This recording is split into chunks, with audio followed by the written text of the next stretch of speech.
Welcome into the high school fan zone on a Wednesday night. College basketballs are in the middle of their conference tournaments. That's on in front of us. I think maybe that may be NBA.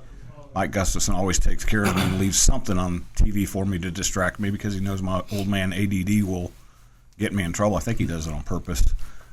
We're going to jump into the Tiger fan zone.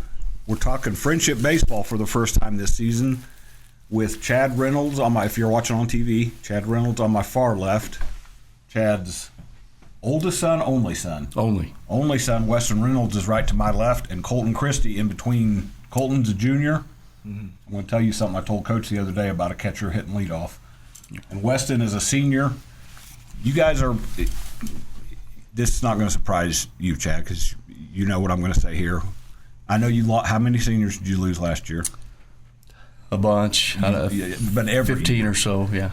How many do you have this year? We've got 18 this year. That's what I was. Somebody, I think it may have been Ralph Ramon. After they played you, he was looking at your dugout and just kind of shaking his head. And I said, "What's the matter?" He goes, "They always have a lot of guys. They just reload." I said, "Well, there's a lot of. There's a reason. There's a new high school coming out there, just like there was one at Lubbock Cooper. But you guys you get some credit because you know how to coach ball." But there is no shortage of talent out there. You got a couple of them sitting here between us. The friendship's just a baseball factory.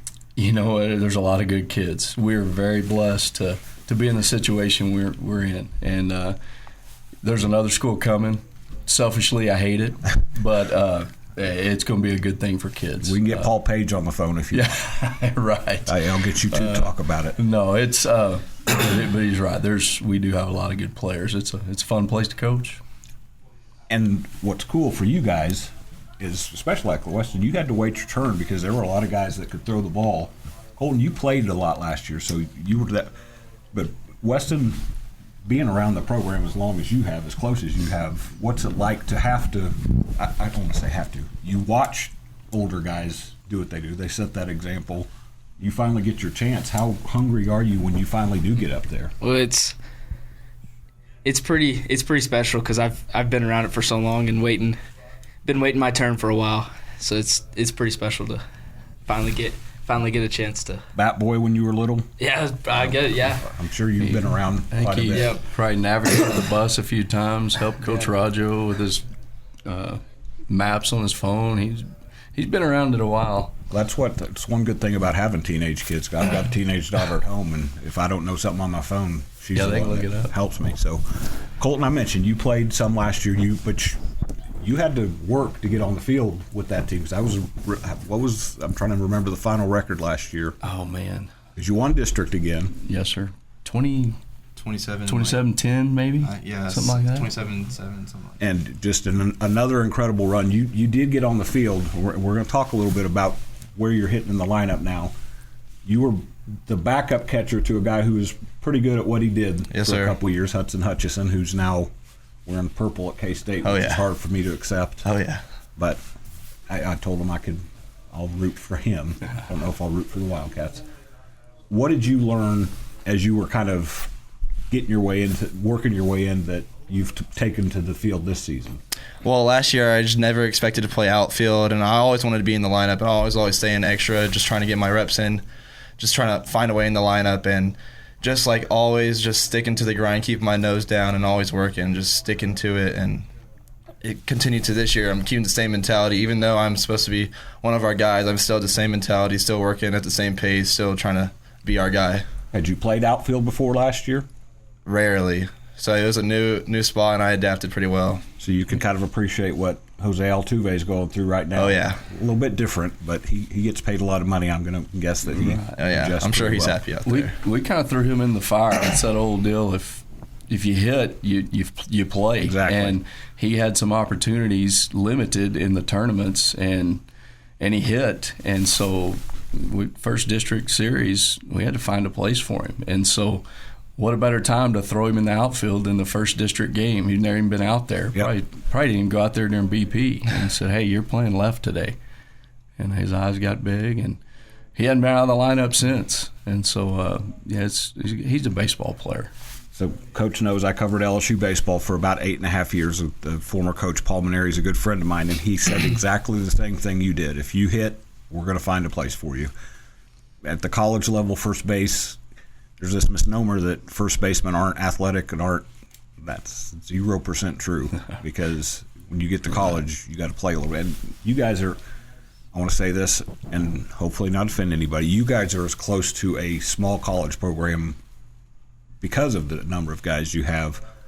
You have to get guys ready like Kolton to be ready to jump into different spots. Right, you're right. We got a lot of good players. I mean, there's 30 guys in our dugout, and we feel like we could use any of them at any time. And I know sometimes they don't realize it yet. And but boy, that come district, we'll throw somebody out there that hadn't been out there in a while, and yeah, it takes all of us. And fortunately, we're in a situation where we've got a lot of good players, and in the past, they've when they've been called upon, they've gone out and produced.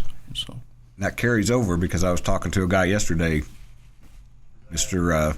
Gutierrez is now a right fielder at LCU, and he was a third baseman all along for you, right? He was senior year. We moved him over to short. There you go. And he's. We were talking about that 2020 season a little while ago. That was his senior year, and I've never been so. I know everybody was sick for those seniors, yep. But that kid was he had a chance to be drafted that year, and the draft changed, but he's just an athlete, just a baseball player, and he could play anywhere. Did he break a window the other day? I don't know. I heard their balls were flying out of there the other day. If you guys ever get a chance to play at LSU or at LCU or for LCU, you could take aim at the dorm behind there. Weston, we're going to talk about. We're coming up on a break. We're going to talk to you a little bit about. I'm going to see if you remember the first time Dad stuck a ball in your hand. But you didn't play football, right? I did my freshman year. Okay. Chad knows this. I didn't know this. I knew who Chad was when I first started my website almost 7 years ago. I didn't know your dad was an all-state quarterback until he sort of threw it into a conversation, just sort of, oh, yeah, I was an all-state quarterback. He was like nonchalant. I was like, wait a minute. I knew you were a good baseball player, but this dude could fling the football too. Well, a little bit different football, but we're coming up on a break on the Tiger Fan Zone on 100.7 The Score. We'll be back after this break. I'm Randy Rosetta, and this is the Tiger Fan Zone. Breaking down friendship sports. This is the Tigers Fan Zone podcast from 100.7 The Score. Welcome back to the second segment of the Tiger Fan Zone on Wednesday, March 12th, I think it is. I'm still trying to catch up. Basketball wore me out. I told you this, Chad, that it was fun when the team you cover wins a state championship. That's pretty cool to get to see. And I got to watch Lubbock Christian girls on one day do it, and then Monterey girls finally put that cherry on the top after 4 years. So, but it kept me away from seeing you guys a little bit more. I got to see you at the First Bank Classic. I saw you guys' game against Monterey. That's what I was telling him. Coach Ramon was just mystified by you guys that day because you flexed some muscle. Played really well that day. It was Weston, a good day. Go ahead. Well, that was we played well that day. And you heard me talking to Mike Gustafson before. You guys beat a Monterey team that's going to get better. For sure. Coronado brought that out of them a little bit last night. You beat a good Coronado team because I think that's a pretty good Coronado team with some guys back that are a little bit hungry after missing the playoffs. So you guys you're 9-6, went undefeated at the First Bank Classic. Unfortunately, that game against El Paso Americas got weathered out. I was kind of looking forward just to see it because I saw Americas play. They were good. Yeah, it was going to be a fun Saturday. We had Americas and then Cooper right after that, so it was going to be a tough Saturday. But gosh, we were disappointed. We were looking forward to it, but it wasn't a good environment to play baseball. Did you guys go outside on Saturday? Yeah, it was a little cold. I went outside for 5 minutes and thought, I'd like to be watching baseball, but I'm okay. No, we were good. Stay inside. Well, Weston, I mentioned this before we went to break. You've been around friendship athletics as long as we can remember. When did you start? When did Dad get you involved in baseball, and how cool is it to have that dude in your corner 24/7? I honestly don't even. I was so young that I don't even remember getting into it, but I've been in it all my life, and it's pretty cool. It's just honestly like having a normal coach. He's pretty hard on me, but it's fun. It's a fun deal. So I'm married to a daughter of a teacher, and she told me that during the school day she had to call her Mrs. Hall. It was not Mom. Sometimes she'd slip. Do you slip sometimes? Is he dad in the dugout, or is he coach? No, it's always coach. I haven't slipped yet. You had role models. You had Brooks around. Yes. I always enjoyed watching. Now, does Coach Robe come out and talk to you if you need a pitching coach to come out? Yes. Okay, so Yes. Dad doesn't. No. Dad just comes out and gets the ball. Yeah, he comes out and a little disappointed. Yeah, that's you are or he is. I am. Yeah, I understand.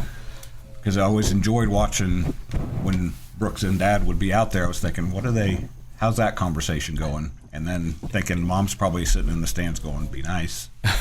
Right.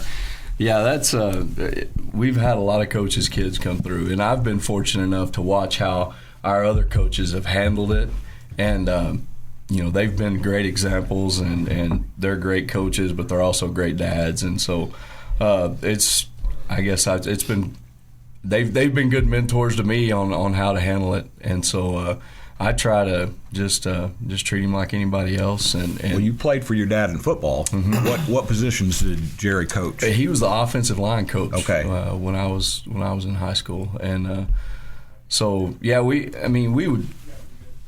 Nothing was ever forced on me. I've tried not to force anything on him, and just try if they want to talk. If he wants to talk baseball at home, then we will. If not, I try not to bring it up too much because. We do it enough on the field.